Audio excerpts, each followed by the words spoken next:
আমার মালিকের ছোট মেয়ে রোজ কলা ও তেল নিয়ে নিজের ঘরে ঢুকতো, আর কয়েক ঘন্টা পর যখন ও ঘর থেকে বের হতো তখন তার পুরো শরীর ঘেমে ভিজে থাকতো। সে সবাইকে লুকিয়ে এই কাজটা করত, কিন্তু আমি তাকে রোজ দেখে ফেলতাম, কারণ তখন আমি রান্নাঘরের কাজ করতাম। সে রোজ একই কাজ করত। আসলে সে তেল ও কলা নিয়ে করেটা কি? একদিন আমি সেই রহস্যটা জানার জন্য তার ঘরে লুকিয়ে পড়লাম। কিছু সময় পর আমি যা দেখলাম তা দেখে আমার পায়ের তলার মাটি সরে গেল, কারণ সে তেল ও কলা নিয়ে নিজের। আমার নাম সমা। আমি খুব গরিব ঘরের মেয়ে।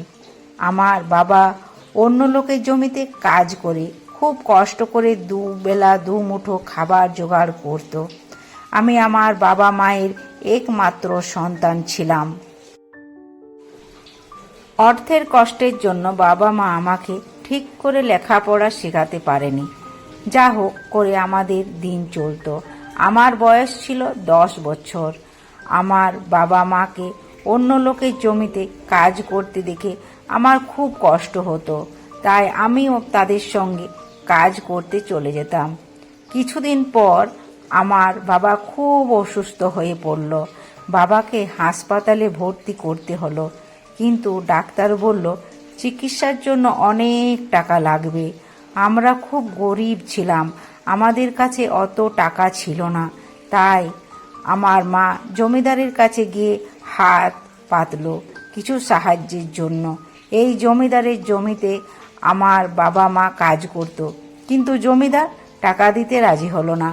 জমিদারের কাছে এইটুকু সাহায্য করা কোনো ব্যাপার ছিল না, কিন্তু তবুও উনি কোনো টাকা দিয়ে সাহায্য করলেন না। তার ফলে আমার বাবার চিকিৎসাও হলো না। আর কিছুদিন পর বাবা আমাদের এই পৃথিবীতে একা ছেড়ে চলে গেলেন। আমাদের আর কেউ সাহায্য করার ছিল না। যাই হোক করে আমি আর আমার মা নিজেদের সামনে নিলাম। আমি আর আমার মা অন্য লোকের জমিতে কাজ করতে কোনো রকম খাবার জোটাতে লাগলাম। আমার মনে জমিদারের উপর খুব রাগ ছিল, কিন্তু আমি কিছু করতে পারতাম না। একদিন শহর থেকে অনেক গণ্যমান্য লোকরা এলো, যাদের জন্মদিন ছিল। তারা এসে আমাদের মতো গরিবদের বস্ত্র দান করলো।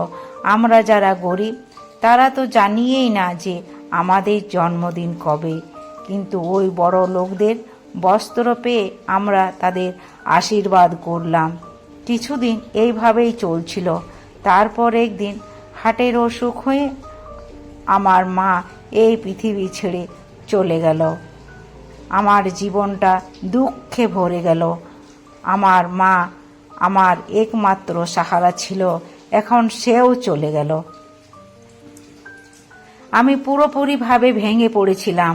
এরপর আমার কাকা কাকিমা এসে আমাকে নিয়ে গেল।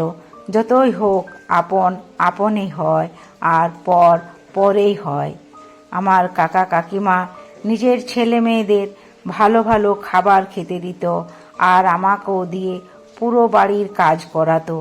ভালো করে কথা বলা তো দূরের কথা, আমার দিকে ভালো করে তাকাতো না পর্যন্ত। আমি ভালো আছি কিনা জিজ্ঞাসা পর্যন্ত করতো না। যাই হোক, এটাকেই আমি আমার কপাল বলে মেনে নিয়েছিলাম। একদিন আমি ঘরে বাসন মাজছিলাম, তখনই আমার কাকা কাকিমা শহরের বাড়ি থেকে এলো। আমার কাকা বলতে লাগলো, শহরে একজনের বাড়িতে একটা কাজের মেয়ে দরকার। যদি সমাকে আমরা ওখানে পাঠিয়ে দিই তাহলে সমা ওখানে কাজ করবে আর আমাদের ভালো পয়সা ইনকাম হবে। আমার কাকিমা এই কথায় খুব খুশি হলো। খুশি কেন হবে না, কষ্ট না করেই যে ঘরে পয়সা আসবে। পরের দিন আমার কাকা আমাকে শহরে নিয়ে গেল। সেখানে আমরা একটা বড় বাড়িতে গেলাম। সেখানে একজন মহিলা তার 2 মেয়েকে নিয়ে বসেছিল। আমার কাকা তাকে দেখে নমস্কার জানালো আর আমার দিকে ইশারা করে দেখিয়ে বলল, আজ থেকে এ আপনার বাড়িতে সব কাজ করবে। আমি একে রোজ সকালে দিয়ে যাব আর রাত্রিবেলা এসে নিয়ে যাব। সেই ম্যাম সাহেব আমার দিকে ভালো করে তাকালো, আমাকে জিজ্ঞেস করলো আমি তার বাড়ির সব কাজ করতে পারবো কি না। আমি কিছু না বুঝে শুনে হ্যাঁ বলে দিলাম। এত বড় বাড়ি, এত কাজ আমার পক্ষে একা করা খুব একটা সহজ হবে না, এটা আমি বুঝতে পেরেছিলাম। কিন্তু হ্যাঁ বলা ছাড়া আমার কাছে আর অন্য কোনো উপায় ছিল না। এরপর মালকিন আমাকে সারা ঘরের সব কাজ বুঝিয়ে দিল আর আমি ঘরের কাজ করতে লেগে পড়লাম। সারাদিন কাজ করতাম আর রাত্রিবেলা কাকা এসে আমাকে নিয়ে যেত। বাড়ি গিয়ে দুটো শুকনো রুটি খেয়ে গরমের মধ্যে শুয়ে পড়তাম। পরের দিন কাকা আবার আমাকে দিয়ে আসতো। কিছুদিন এইভাবেই চলতে লাগলো। একদিন মালকিনের বাড়িতে অনেক লোক এলো। সেদিন কাজও অনেক ছিল, তাই মালকিন আমাকে রাত্রিবেলা বাড়ি পাঠালো না। মালকিন কাকাকে বলল, যতদিন পর্যন্ত আমার বাড়িতে লোকজন রয়েছে সমা এখানেই থাকুক, কেননা অনেক রাতে সবার খাবার খায়, যার ফলে কাজও অনেক বেড়ে যায়। আমার কাকা আমাকে ওখানেই ছেড়ে দিল আর নিজে বাড়ি চলে গেল। আর আমি সেখানে অনেক রাত পর্যন্ত কাজ করতে লাগলাম। আর মালকিন আমাকে সেখানে থাকার জন্য একটা ঘর দিল। কাকা কাকিমার বাড়িতে থাকার চেয়ে এখানে থাকতে আমার বেশি ভালো লাগতো, কারণ এখানে আমাকে ভালো খাবার খেতে দেওয়া হতো আর পাখা লাগানো ঘরে শুতে দেওয়া হতো। কিন্তু যখনই আমি আমার মালকিনকে তার মেয়েদের সাথে দেখতাম, আমার নিজের মায়ের কথা মনে পড়তো। এইভাবে কিছুদিন কেটে গেল। একদিন লোকজনেরা সবাই বাড়ি চলে গেল, কিন্তু মালকিন আমাকে বাড়ি যেতে দিল না। সে কাকাকে স্পষ্ট বলে দিল সমা এখানেই থাকবে। আস্তে আস্তে মালকিন ও তার ছোট মেয়ের সঙ্গে আমার খুব ভালো সম্পর্ক হয়ে উঠল। মালকিন আমাকে পুজো পার্বণের সময় নতুন জামা দিত। মালকিনের ছোট মেয়ে খুব ভালো ছিল, ওর সাথে আমার খুব বন্ধুত্ব হয়ে গিয়েছিল। কিন্তু মালকিনের বড় মেয়ে খুব রাগী ছিল। সে আমাকে একটা কাজের লোকেই মনে করত আর আমার সঙ্গে কথাও বলতো না। একদিন মালকিন তাদের মেয়েদের সঙ্গে নিয়ে বিয়ে বাড়ি চলে গেল আর আমাকে ঘর সামলাতে বলে গেল। আমাকে বলল, তুমি এখানে থাকো আর ভালো করে বাড়ির দেখাশোনা করো। এতদিন ধরে আমি ওনাদের বাড়িতে কাজ করেছিলাম, তাই আমার উপর ওনার বিশ্বাস জন্মে গিয়েছিল। কিন্তু আমি এত বড় বাড়িতে একা থাকতে রাজি হলাম না। তাই মালকিন আমার কাকাকে ডাকলো আর আমার সঙ্গে থাকতে বলল। আমার কাকা সঙ্গে সঙ্গে থাকার জন্য রাজি হয়ে গেল। মালকিন বিয়ে বাড়ি চলে গেল। আমি নিজের আর কাকার জন্য খাবার বানালাম আর খেয়ে শুতে চলে গেলাম। মাঝরাতে আমার কাকা দরজা খুলে বাইরে চলে গেল। দরজা খোলার আওয়াজে আমার ঘুম ভেঙে গেল। প্রথমে তো আমি ভাবলাম কাকা হয়তো জল খেতে রান্নাঘরে গিয়েছে, কিন্তু কিছুক্ষণ কাকা ফিরে না আসায় আমিও বাইরে দেখতে লাগলাম যে কাকা কোথায় গেল।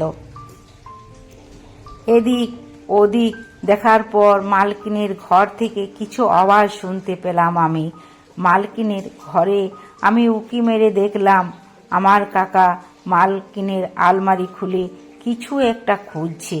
আমি জিজ্ঞেস করলাম, কি খুঁজছো কাকা? আমার কথা শুনে কাকা ঘাবড়ে গেল আর বলল, কই কিছু না তো, খালি এটাই দেখলাম আলমারিটা কত সুন্দর। আমি বুঝে গিয়েছিলাম কাকা এখানে চুরি করতে এসেছে। এত বড় বাড়িতে নিজেকে একা পেয়ে কিছু কিছু মানুষের মনে লোভ জন্মে যায়। আমার কাকা গ্রামে ছোটখাটো চুরি করত, কিন্তু আমার ভয় ছিল কাকা এখানে কোনো সমস্যা না তৈরি করে, তাহলে মালকিন এর পুরো বিশ্বাস ভেঙে যাবে। আমি কাকার উপর পুরোপুরি নজর রাখতে শুরু করে দিলাম।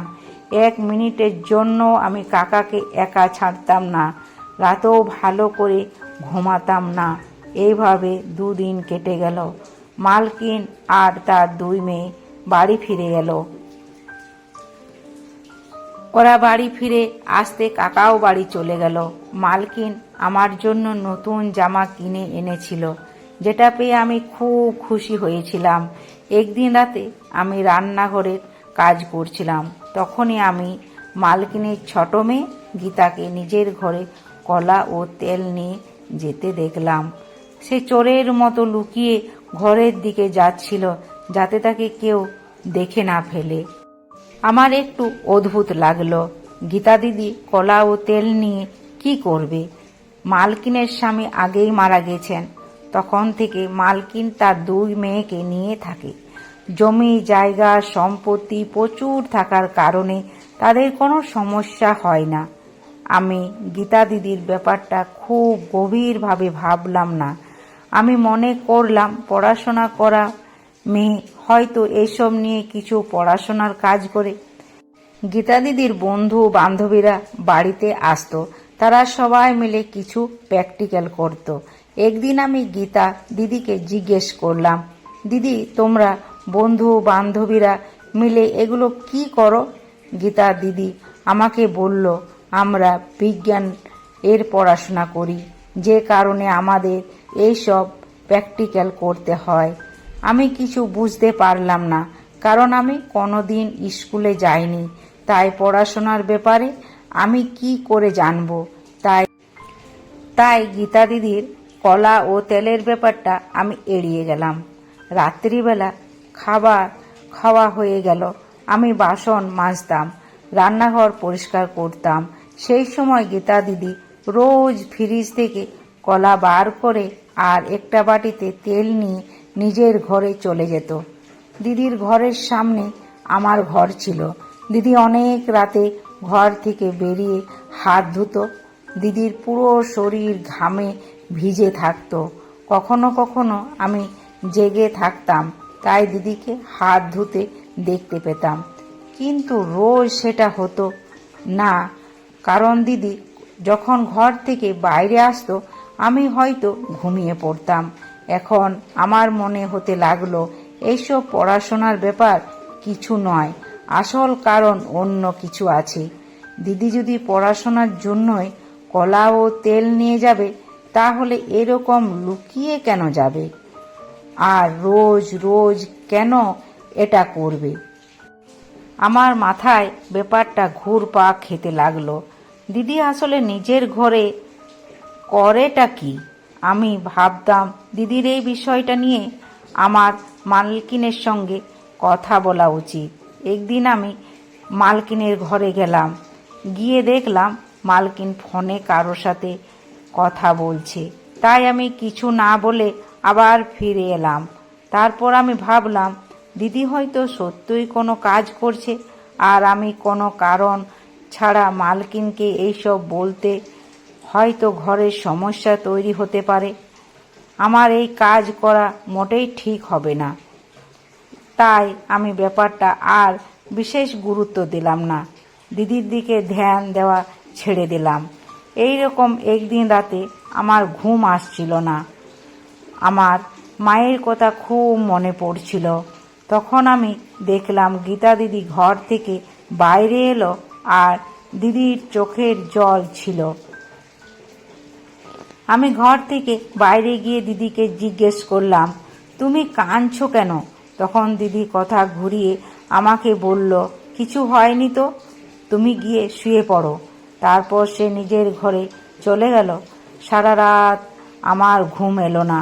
আমি ভাবতে লাগলাম হঠাৎ কি এমন হলো যে গীতা দিদি সব সময় হাসতে থাকে, কাঁদতে কাঁদতে বাইরে এলো। সারাদিন আমার মাথায় একটাই কথাই ঘুরতে থাকলো যে গীতা দিদি নিজের ঘরে কলা ও তেল নিয়ে যাওয়া, মাঝরাতে বাইরে এসে হাত ধোয়া, পুরো শরীর ঘামে ভিজে থাকা, আর তারপর একদিন রাত্রে এইভাবে কাঁদতে কাঁদতে বাইরে আসা, আর সব থেকে বড় কথা এই সব কাজ লুকিয়ে করা। এবার আমার দিদির উপর সন্দেহ হতে লাগলো, দিদি কোনো খারাপ কাজ করছে না তো। একদিন দিদি কলেজ চলে গেল আর বড় দিদি কোচিংয়ে গেল। তখন আমি মালকিনকে চা দিতে গিয়ে গীতা দিদির ঘরে যাওয়ার কথা ভাবলাম। যখন মালকিন দুপুরবেলা শুয়ে পড়ল, তখন আমি গীতা দিদির ঘরে গেলাম। কিন্তু ঘরে তো সেরকম কিছু ছিল না, সব জিনিসপত্র ঠিকঠাক ছিল। আমি বাইরে চলে এলাম আর ভাবতে লাগলাম আসল ব্যাপারটা কি। তখনই গীতা দিদি আর তার বড় দিদি চলে এলো। আমি তাদেরকে খেতে দিলাম, কিন্তু গীতা দিদি খাবার খাবে না বলে দিল। ও সকালেও কোনো খাবার খেয়ে যায়নি। আমি দিদিকে অনেকবার বললাম, প্লিজ দিদি খাবার খেয়ে নাও, কিন্তু দিদি আমার ওপর রেগে উঠে আমাকে বারণ করে দিল। আমি কিছু বললাম না। কিছুক্ষণ পর আমি দিদিকে সব কথা জিজ্ঞেস করব ভাবলাম, কিন্তু আবার এটা ভাবলাম যে আমি জিজ্ঞেস করব আর দিদি যদি তার উপর আরও উপর রেগে যায় তাহলে। দিদির জন্য আমার চিন্তা হতে লাগলো। আমি যখন এখানে নতুন কাজ করতে এসেছিলাম, দিদি কখনো আমাকে বুঝতে দেয়নি যে আমি এই বাড়ির কাজের মেয়ে। আর আমার কাকা কাকিমার থেকেও অনেক কিছু আমার জন্য বেশি করেছিল। কিছুক্ষণ পর আমার মনে হলো, আজকে রাতে যদি আমি গীতা দিদির ঘরে গিয়ে লুকিয়ে পড়ি তাহলে দেখতে পাবো সেখানে কি হচ্ছে। সেদিন রাতে আমি সবাইকে খাইয়ে নিজে না খেয়ে দিদির ঘরের কোণে গিয়ে লুকিয়ে পড়লাম। দিদি যে সময় রান্নাঘরে কলা ও তেল নিতে গিয়েছিল, সেই সময় আমি গিয়ে দিদির ঘরে লুকিয়ে পড়েছিলাম। তারপর আমি দেখলাম দিদি নিজের ঘরে এলো এবং ঘরের পেছনের দরজা খুলে দিল। আমি ভাবতে লাগলাম, সেদিন যখন আমি দিদির ঘরে এসেছিলাম আমি তো এই দরজাটা দেখতে পাইনি। হয়তো এই দরজাটার সামনে পর্দা লাগানো আছে বলে আমি দরজাটা বুঝতে পারিনি। তারপর আমি দেখলাম সেই দরজা দিয়ে দিদি একটা লোককে ঘরের ভেতর ঢুকিয়ে নিল। তারপর আমি যা দেখলাম তা দেখে আমার পায়ের তলার মাটি সরে গেল। তখনই হঠাৎ করে আমার গলার চেনটা, যেটা আমার মা আমাকে মেলা থেকে কিনে দিয়েছিল, সেটা খুলে মাটিতে পড়ে গেল। সেটার আওয়াজে দিদির সন্দেহ হলো যে ঘরে আরও কেউ আছে।